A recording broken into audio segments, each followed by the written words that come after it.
Hey there guys and girls, I'm out here with my brother and we just at the moment, well, I'm not going to lie to you guys, we've actually had this engine doing things it should do really, it should do it, and we've actually successfully managed to make it do it. So we've got some flashy lights and things in the car, which is my code light telling me my immobiliser is now working. Of course we have an ECU for this now. Hey Ali, just flick that key for us, would you? And start it. I bet the immobiliser's gonna come on. So just push the button on the. Oh, right. Okay then. Start. Start. Oh my good God. Oh my good God. Oh Lord Jesus, there's a fire in the cylinders. In a fire engine. In a fire engine, yeah.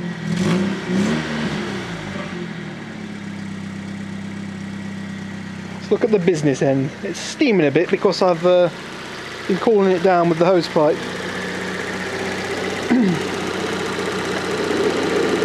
That, boys and girls, is a running engine with an ECU which is just living there behind the battery. It purrs. You've got to love my earths.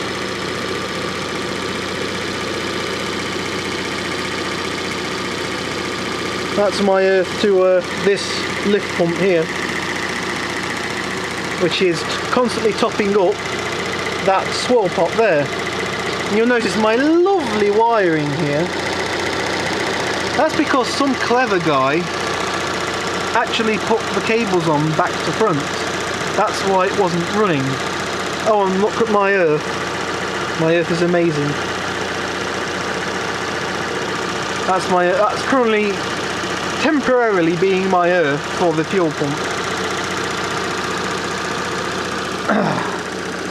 And it is up to temperature as well. I am running on absolute pure coolant at the moment.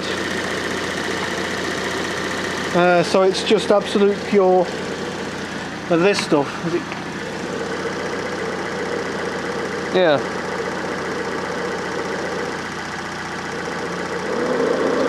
So that is just poured straight into there. The whole bottle is from concentrate stuff. I will be adding some RO water to it, just to get the level up. But at the moment, the level is sitting just at the minimum line. It's not too bad. There is still some air in the system because the heater's only working ish. But it's not doing too bad, it's quite good. I've not got any rev counter or anything, I've not even made the dashboard yet. But yeah, let me go around the other side. Alternator works, that's all nice and good. Right, and we've got the lovely key tape to the aerial jobby, which is working quite nicely. No engine management lights on or anything. The little, oops, okay, we'll leave that, it's all fell out completely now. Right, okay, so. Fan's going on, isn't it? Is it? I think so, yeah. Yeah, it is, the fan's on. Right, so the little light bulb there is the code light, and that one that just disconnected itself was the engine management light. So we know we've got no engine management light issues. That's quite nice. The engine's ticking over nicely. The exhaust needs a bit of work. It sounds good without it. Yeah, it does actually. It's probably a bit too late to actually. Is it a bit too late? Yeah. Nah. Let's just. Dark early now. Yeah, that's right. Let's just. It's quite warm. Ooh, wowee.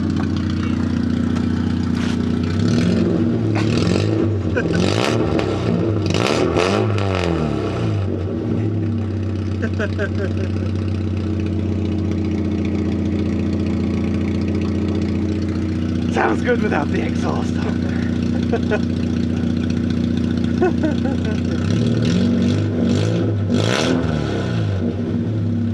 Very raspy. Let's put that pipe back on again because I don't want the neighbours complaining.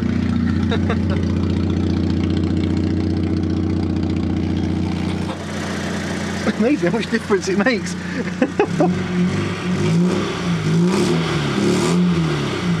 You can still hear it blowing though. Yeah. Through the hole. This exhaust is full of nothing but holes. Oh yes, so guys and girls, the engine is running. You'll see I've put the door rubber in as well. My lovely welding job on the door. Lovely, look at it, it's solid as a rock, that. Bent all to the right shape and everything. Beautiful. What's the temperature at? 90. Perfect. It sits at 90, the coolant fan comes on, and it stays at 90. Beautiful. So yeah, this is the gauges from out of the donor car the engine came out of the Punto. And you can see this engine has done 117,210 miles from new.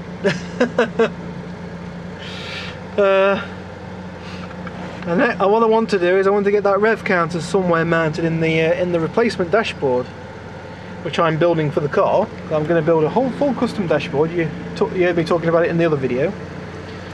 Heater works quite nice. It could be better though. It needs to be revved higher, but we're not going to do that tonight. It'll get better with time. It'll work its way out eventually. It's a self-bleeding system, so it'll self-bleed itself out.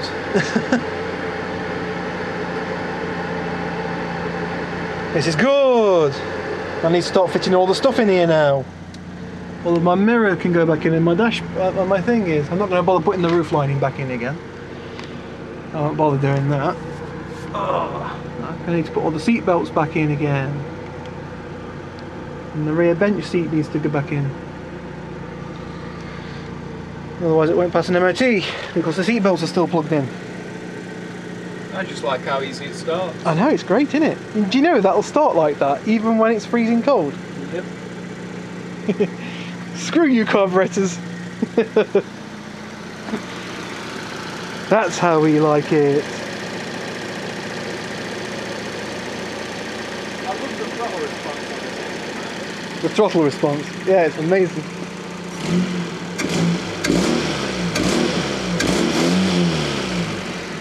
Huh? Oh yeah, can you go and open the chickens thing up? Yeah, we keep chickens as well. Yeah. Chicken. Yeah. Do you want to be on camera? The filter? What filter? Oh, the POM filter. Yeah. I have to shake it sometimes and it makes the flow come back on again. You get lots of sediment build up in the actual pipe. Oh yes, I'm happy with this. Finally! A working engine. I need to go and report this on to the guys on Fiat Farm. Oh yeah, and look, this is a sneak peek of the dashboard. Not much to go on yet, but it's going to have speedo, RPMs, a couple of dials around the top, which are going to be things like, or put it around the bottom maybe. Going to be things like, I don't know, amps, volts, temperatures, oil, pressure, whatnot. I've got some marked out here for a hole I've got to drill for the amazing speakers that I picked up from the Army surplus place, wherever they've disappeared to. Just here. Now they're not going to be the main speakers of the car, they're just going to be like auxiliary speakers I'm going to use on, like, I don't know, the computer system that's going to go in the car, because I'll have that running through two sound cards. So yeah, that's going to sit on there like that, and it's just going to be little speakers that produce ambient sound effects or something like that. Looks like my brother's disappeared. Where's this computer powered itself? Oh, damn it. Ah, sod it. I'll go and do it in the house. Leave the computer off. Right. I've got a guy on eBay who is giving me. Well, he's going to. I'm going to pay him. I think it's about 35 quid or 30 quid, depending on how much he feels. You know, how much he can give me. Some bits and bobs from out of some old World War aircraft. From out of RAF bombers and Spitfires and Typhoons and whatever. He's going to get, you know, he doesn't, I don't know where he gets it all from, but he gets hold of like little panel indicators, some switches for me and stuff. And he's going to get me some indicator lights, which are going to be very nice for telling me if my you know, my engine management light's on, or my battery charging light, or something like that. It's going to be really nice. I'm going to have all these running across here, maybe just in between the speaker. The speaker's going to go there like that. I've got quite a nice space here where I could put my lights, you know, across, and then the names of them above, what they are. Not sure how I'm going to put the names on. Probably just stickers, I think. Get some old tech stickers, maybe. We'll see. Yeah, and that's going to be my my ventilation. It's going to look pretty good. That there is my heater control slots, which tell, you know, which control how fast the heater goes. I'm going to have a switch, I don't know, here maybe. The original switch for it should be a flick switch, a bit like these things. It should be, you know, off, setting number 1 and setting number 2, and that's it. That's all you've got. But I'm not sure how I'm going to do it yet.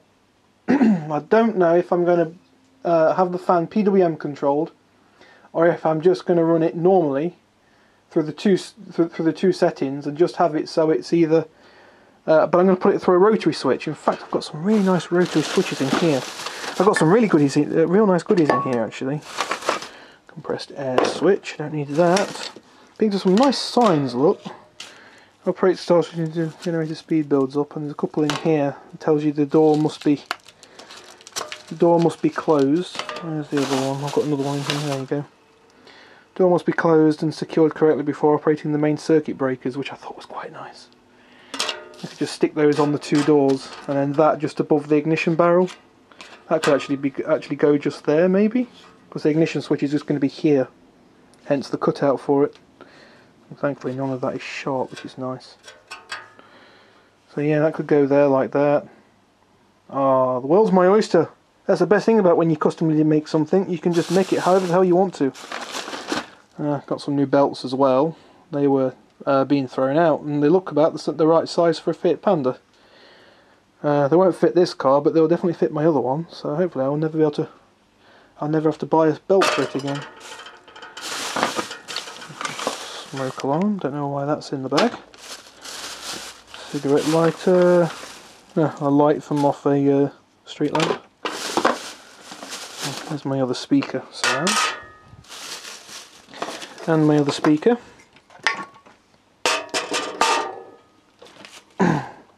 Pressure gauge. Safety specs. Safety first, guys and girls. Here's my nice rotary switches. Just check that out. That looks nice sticking out this panel, won't it? So I could have that for my lighting, you know. Lighting switch goes about there normally on the Fiat Panda. So I could have that there. And I think this is an 8-position switch too. 1, 2, 3, 4, 5, 6, 7. 7-position switch. Oh, it does tell you on the side. Silly me. Nice. Good stuff. Well, technically it's 6-position, I guess, because I'm going to have one of the positions in the off position. So I guess it's 6-position rotary switch. Looks pretty beefy too. So it looks like it could handle some pretty nice amperage. But I don't want to ever make the switch burn out, so what I am going to do with it is just run it all through relays. So this will just control a relay board, and the relays will in turn switch the different lighting on and off.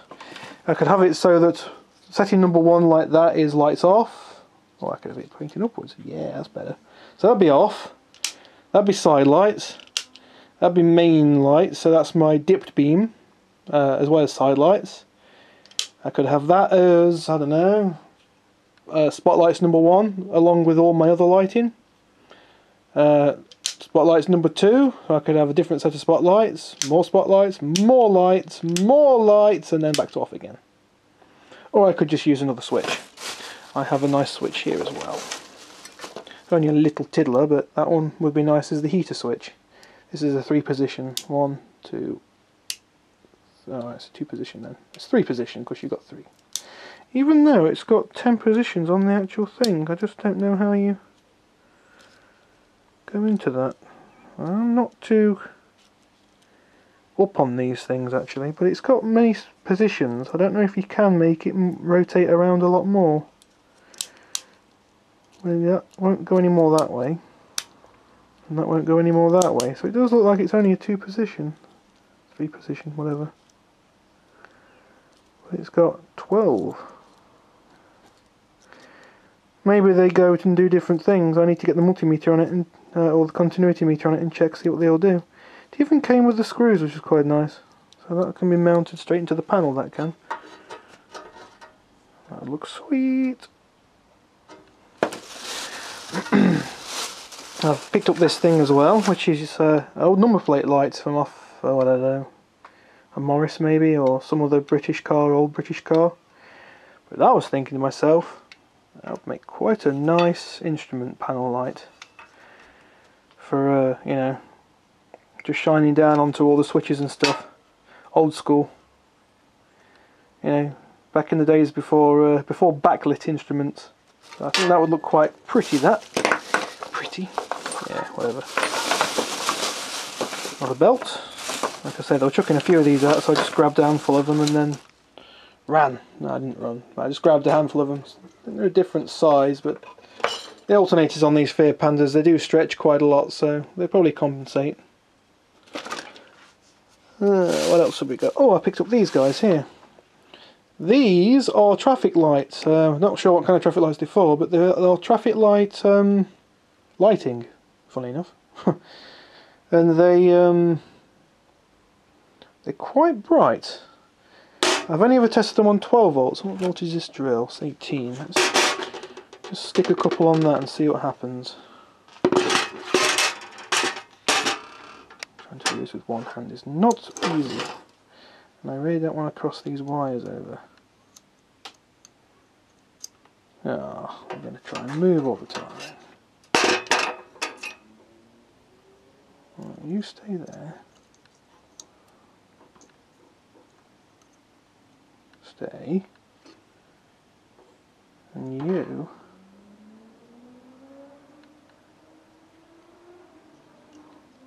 Come on, bend. Bend, damn you. Come on. Oh dear.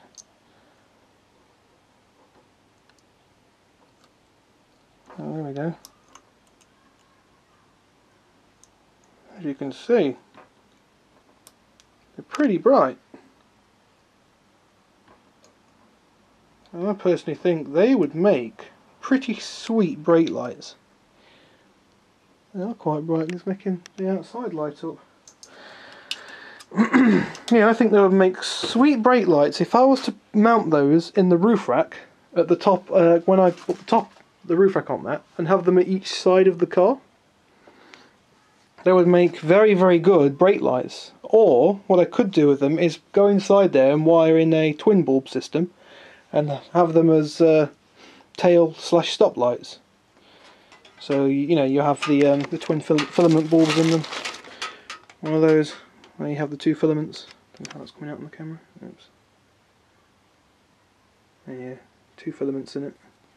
2 connectors on the back, and the earth is obviously the side. You see that the legs are slightly off to stop you from putting it in upside down. So yeah, that'd be interesting. The world's my oyster with that again. I can wire it in however the hell I want to.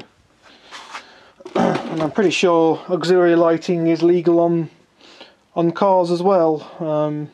Mind you, I could just put it on the switch and then just cover it over come MOT time. And that's how you get out of doing you know, getting told off for MOTs. Had to go out and buy myself a new jigsaw because the old one broke. So yeah, I got one of those guys, an Argos Special. Cost me 25 quid. Nice. Right, I'm going to cut this video off here, guys. I managed to find myself an actuator as well for door locks. So I'm 1/3 of the way there to central locking. So I need another one for the thing. Huh? Oh, okay, see you in a bit, Mom. So guys and girls, I'll catch you on in a bit. Peace out.